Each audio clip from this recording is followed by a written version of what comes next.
Et les grands entretiens politiques d'Europe 1 Info se poursuivent avec vous, Clélie Mathias, et votre deuxième invité, Julien Audoul, député de Lyon et porte-parole du Rassemblement national. Bonjour Julien Audoul. Bonjour. Soyez le bienvenu. On va commencer évidemment avec les violences commises après la victoire du PSG. Écoutez Jordan Bardella, le président du Rassemblement national, qui a publié cette semaine sur X un message dans lequel il fait un lien entre ces violences, ce qui s'est passé, et l'immigration.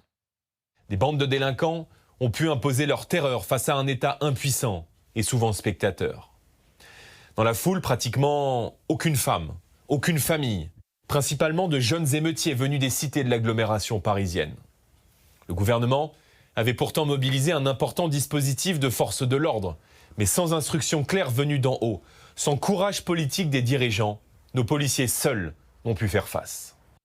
Et voici la réaction de Dominique de Villepin, l'ancien Premier ministre, qui était l'invité d'RTL ce matin, après ses déclarations.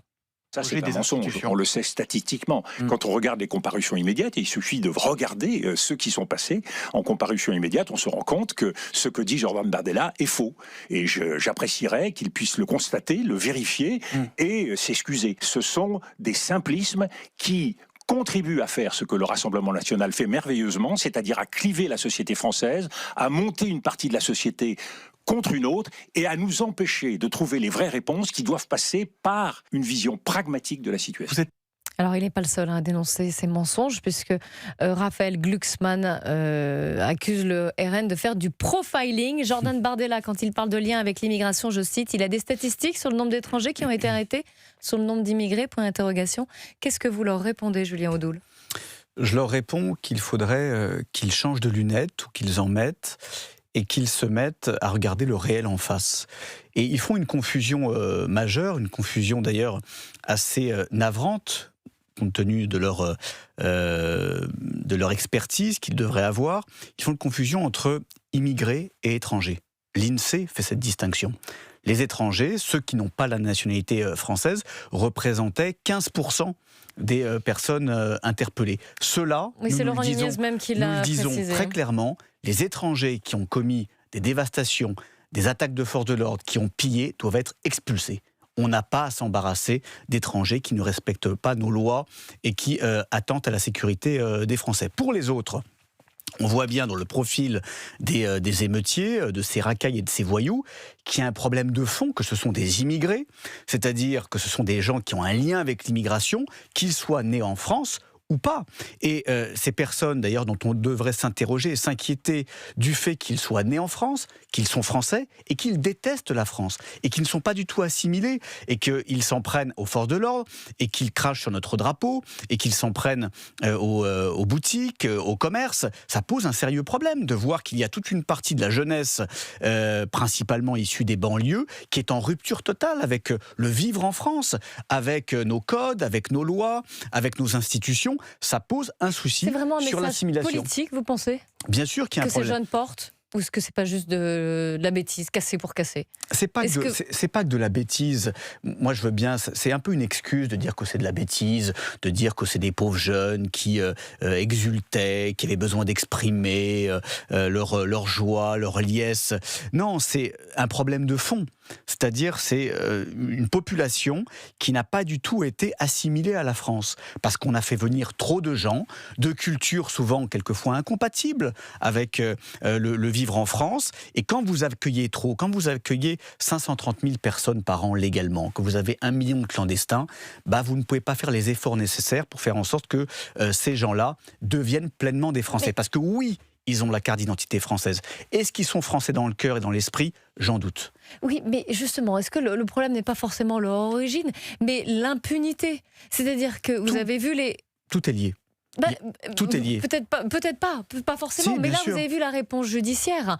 Il y a eu des peines de sursis, pas mal, il y a eu des amendes, il y a eu des travaux d'intérêt général, mais aucun émeutier qui pour l'instant est passé devant la justice, il y en aura certainement d'autres et d'autres audiences, mais aucun émeutier n'a été incarcéré. Non, mais parce que ce sont des primo-délinquants, parce que ils n'ont pas de casier, parce qu'ils sont jeunes, très jeunes pour certains. Est-ce qu'il n'y a pas ça aussi le problème, la réponse, est-ce qu'elle n'est pas là, mais peu importe finalement leur origine. Vous avez raison, il y a un problème de laxisme judiciaire. C'est totalement ahurissant et choquant qu'il n'y ait aucune peine de prison pour des émeutiers. Je prends l'exemple du Maroc pour la Coupe d'Afrique des Nations, la finale qui a eu lieu en janvier entre le Maroc et le Sénégal. Les supporters sénégalais qui ont commis des dégradations, qui ont attaqué les stadiers, ont été condamnés à 4 mois de prison ferme. Je pense que la peine, elle est dissuasive et que ces supporters sénégalais, s'ils reviennent au Maroc, ils ne feront plus ce genre de choses. Nous, en fait, c'est un signal d'impunité, de laxisme et de récidive. Parce que quand vous avez commis des agressions, quand vous avez jeté un cocktail Molotov, quand vous avez tiré au mortier sur un policier et que la réponse de l'État est tellement faible et tellement lâche, ça vous incite à continuer. Mais il y a quand même, je le dis, il suffit de voir les images et on le sait, c'était pareil pour les émeutes de 2023. Il n'y avait pas beaucoup de Théo et de Mathéo et de Kevin. Très clairement, il y a un problème de fond qui est l'immigration. Nous ne pouvons plus continuer à faire venir des populations sans les assimiler. Nous ne pouvons plus continuer à ouvrir les portes et les fenêtres de la Maison France à des populations qui, pour quelques-unes d'entre elles, détestent la France, n'aiment pas notre sur les pays. profils, selon les mots et les chiffres de Sébastien Lecornu hier à l'Assemblée nationale, vous y étiez, vous l'avez certainement entendu, sur les profils des personnes interpellées, 98% sont des hommes, 2% des femmes, un tiers des mineurs, 85% de Français, vous l'aviez dit, et les récidivistes sont minoritaires. Oui, mais je le dis, sur les 85% de Français, vous en avez beaucoup qu'on a retrouvés quand même sur d'autres faits. Non, mais ce que je veux dire, c'est que sur les récidivistes, vous me disiez, le problème, c'est que s'ils ne sont pas condamnés, ils vont être... mais bien sûr. Ils vont être incités, on va dire, ou encouragés à refaire ces actes. Mais pas forcément, quelles parce que ont là, ils été sont les minoritaires. peines pour la première finale gagnée du PSG, où on a connu les mêmes dévastations, les mêmes pillages, les mêmes agressions l'an dernier? Est-ce que la réponse de la justice a été implacable et impitoyable? Non. Et à chaque fois, on nous avance le principe du casseur-payeur qui devrait être la norme dans notre pays. On casse un abribus, on paye l'abribus. On agresse un policier ou un gendarme, on va en prison. Il faut que la sanction, elle soit impitoyable et rapide. Or, on observe que ça fait 10 ans que les macronistes sont au pouvoir, ça fait 10 ans qu'ils nous disent qu'il faudrait peut-être penser aux sanctions sur les allocations familiales, sur les prestations sociales, et qu'en fait, il n'y a toujours rien. Alors écoutez Sébastien Lecornu, justement, le Premier ministre, qui a dénoncé hier LFI, qui a fait porter la responsabilité des émeutes sur les forces de l'ordre. On ne peut pas être dans une schizophrénie, pire que cela, comme une parlementaire l'a fait avant même ces images samedi, laissant à entendre que ce sont les forces de l'ordre qui créeraient le désordre. L'inversion du récit, l'inversion des valeurs est le début du combat politique et culturel qu'il nous faut mener, sans quoi, comment voulez-vous demander à une jeunesse de respecter des règles si les élites politiques elles-mêmes introduisent un doute ou un quiproquo dans les lois de la République que vous avez votées? Julien Audoul, François Piquemal, le député LFI de Haute-Garonne, était à votre place il y a un instant, et quand je l'ai interrogé sur ces faits, il a dit mais il y a un problème de maintien de l'ordre, et si il y avait eu par exemple plus de fan zone, nous n'aurions pas vu ces images. Oui, pour la France Insoumise, c'est de la faute des policiers. En fait, c'est les policiers qui sont les fauteurs de troubles, ce sont les policiers qui pillent, ce sont les policiers qui agressent, qui ont commis des dégradations. Tout est de la faute de la police. C'est pour ça d'ailleurs qu'ils veulent désarmer la police, qu'ils veulent interdire la Bravem, qu'ils veulent supprimer la BAC. On sait très bien quelle est leur stratégie, parce que pour eux, il faut flatter les voyous, les délinquants, parce qu'ils constituent un vivier électoral. C'est ça la réalité. Il faudrait envisager une autre technique de maintien de l'ordre lors de ces matchs? On peut effectivement s'interroger sur le dispositif, même si le problème ne vient pas du dispositif de sécurité. Le problème, c'est les suites judiciaires et la dissuasion judiciaire. Mais c'est vrai qu'avoir mobilisé autant de forces de l'ordre, 22 000 policiers et gendarmes, sur toute la France. 22 000 policiers et gendarmes, et avoir ce résultat-là, alors qu'on savait que cette soirée était à risque, alors qu'il n'y a même pas eu la mobilisation des véhicules blindés Centaure, qui ont été employés pour différentes manifestations de type Gilets jaunes, ça pose question, sachant que si vous prenez le lieu de la finale, qui je le rappelle était Budapest, la finale n'avait pas lieu à Paris, même si on peut confondre vu les exactions, la finale à Budapest n'a nécessité que 4000 forces de l'ordre hongroises. 4000 forces de l'ordre qui ont rempli leur mission, on en a 22 000 chez nous qui ont été dépassés. Donc il y a un problème d'anticipation aussi.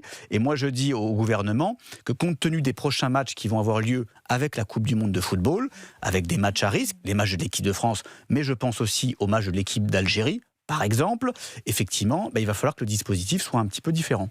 Et vous préconisez quoi? À part le, il faut passement de d'une Centaure. part anticiper, mais la meilleure des dissuasions et Mais le là, ça avait meilleur été des anticipé signaux, quand même, on avait, ce serait de donner des peines de prison ferme à chaque, Oui, mais là, pour chaque émeutier. Le Non, mais- gouvernement Oui. n'a pas de levier sur la Non, mais, justice, là. encore une fois, le gouvernement peut faire appel.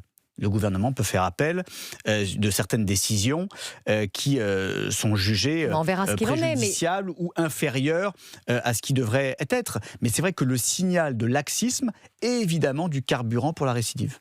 Julien Audoul, le député de Lyon et porte-parole du Rassemblement national, est l'invité des grands entretiens d'Europe 1 Info. Dans un instant, nous reviendrons sur la hausse des prix du carburant. À tout de suite. 13h, 15h, Europe 1 Info. Et vous écoutez les grands entretiens politiques d'Europe 1 Info à 14h46 sur Europe 1. C'est avec Lélie Mathias et son invité Julien Audoul, député de Lyon et porte-parole du Rassemblement national. Les prix à la pompe sont toujours très hauts. Dominique Schelcher, le président directeur général de la coopérative U, était l'invité de Laurence Ferrari sur Europe 1 et CNews ce matin. Il est revenu sur la situation des prix du carburant. La tension reste forte. Ceux qui sont concernés, je crois que ce sont 500 000 personnes après l'ouverture du site qui se sont mobilisées, évidemment ça les aide. Et moi je plaide depuis le début pour des aides ciblées aux plus grands rouleurs, aux infirmières qui ont besoin de leur voiture tous les jours. C'est je pense, comme ça qu'il faut aider ceux qui en ont besoin. Donc pas de baisse générale de la TVA, pas de blocage des prix. C'est pas ce que vous réclamez, vous, Dominique Schelcher. Non, parce que là c'est le chef d'entreprise aussi qui parle, qui connaît le déficit public de la France, qui sait que notre marge de manœuvre est limitée, qui sait que la dernière fois qu'on a fait une opération pour tout le monde, ça nous a coûté 7 milliards. Je pense que 7 milliards pour tout le monde, on n'en a pas les moyens. Julien Audoul, est-ce que vous plaidez toujours pour une baisse générale des taxes sur le carburant pour Oui, aider bien les sûr. Français ? C'est la seule mesure crédible, efficace, pour rendre du pouvoir d'achat aux Français et leur rendre de la mobilité surtout.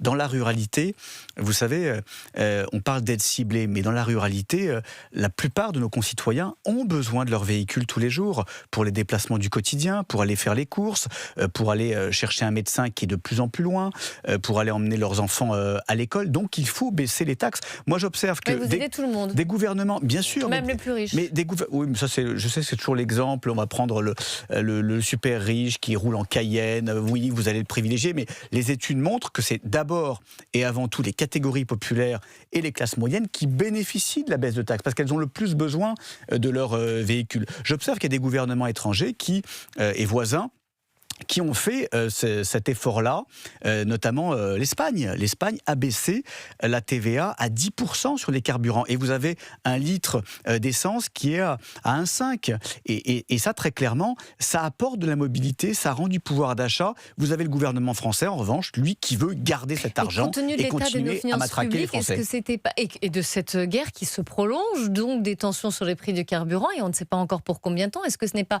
plus, précis d'aider justement les plus vulnérables, les plus fragiles, et puis d'augmenter ou d'élargir, comme ça a été fait il y a une quinzaine de jours, au fur et à mesure? Ce n'est pas efficace économiquement. Je vais vous dire pourquoi. Puisque si vous restreignez les aides, si elles sont tellement ciblées qu'elles en deviennent microscopiques, finalement, vous allez conduire à ce que des Français soient assignés à résidence.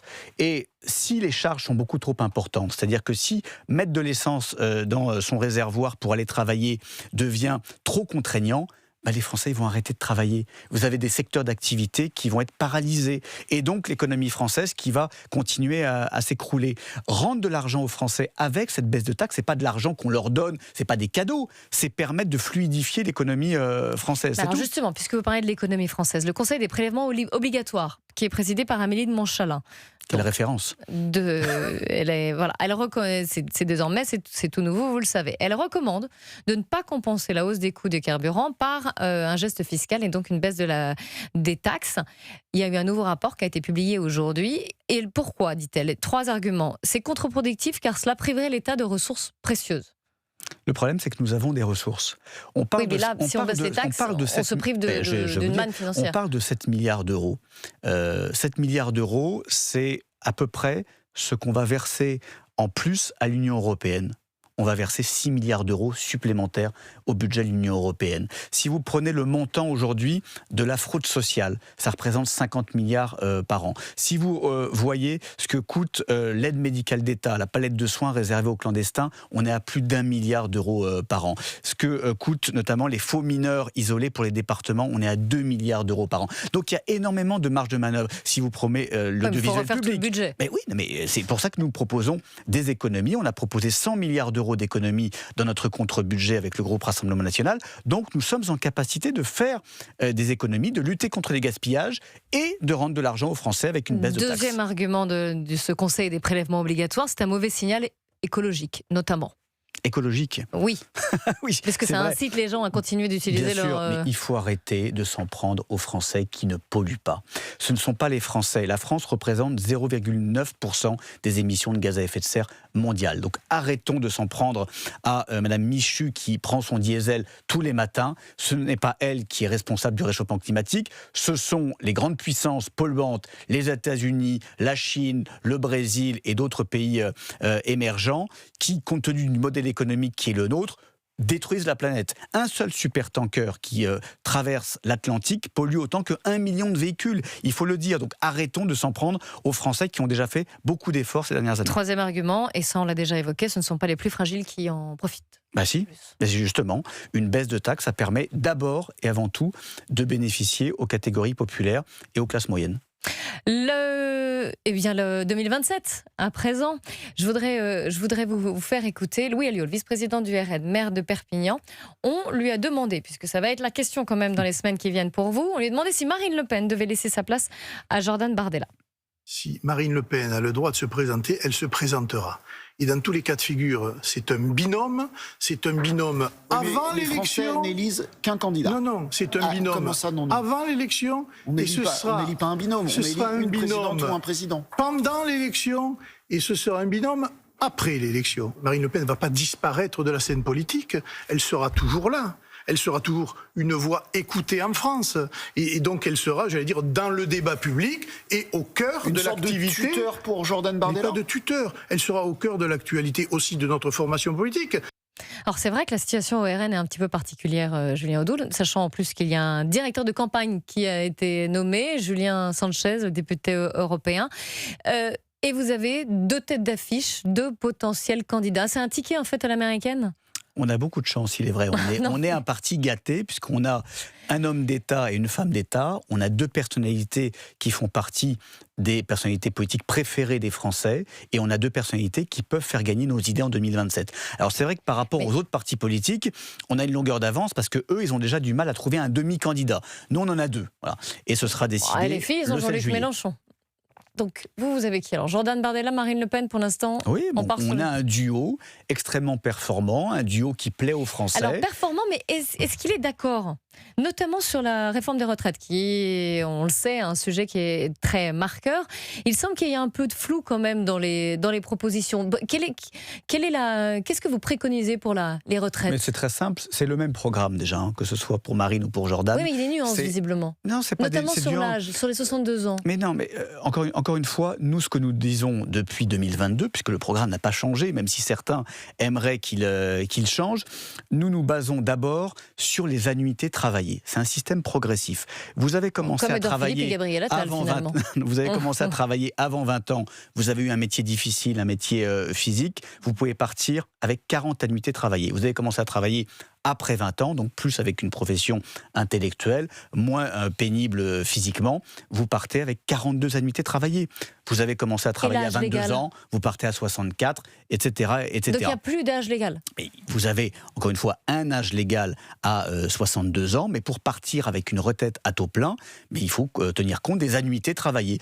Les Français peuvent comprendre que plus vous commencez à travailler tard, plus vous partez tard à la retraite, c'est tout. Mais est-ce que le discours n'a pas évolué et se focalise plus dorénavant, non pas tant sur cet âge légal, mais sur justement la durée de cotisation? J'ai l'impression que c'est surtout le discours de nos adversaires ou des journalistes qui a évolué. Parce que nous n'avons pas changé, c'est le programme de 2022. Alors il est vrai que certains aimeraient mettre des coins entre Jordan Bardella et Marine Le Pen. Mais oui, vous n'avez pas vu des dissonances dans les discours. Mais pas du tout. J'en conviens que ce thème est un thème sensible parce que tout le monde est concerné. Central, oui. est centrale, bien sûr, mais je pense sincèrement que nous avons le programme le plus efficace et surtout le plus humain. Parce qu'avant d'être une réalité économique, les retraites, c'est d'abord une réalité sociale. Ça doit permettre justement à nos compatriotes de bénéficier d'années de vie en bonne santé. On parle souvent de l'allongement de l'espérance de vie, sauf que l'espérance de vie en bonne santé, elle a tendance à régresser ou à stagner pour les catégories populaires. Merci Julien Audoul, Merci à vous. député de Lyon, porte-parole du Rassemblement National qui était l'invité d'Europe 1 Info. On se retrouve demain dès 13h. Tout de suite, c'est Romain Desarbres et Marie-Estelle Dupont pour Récit. On en parlait. Très bon après-midi à vous tous à l'écoute d'Europe 1.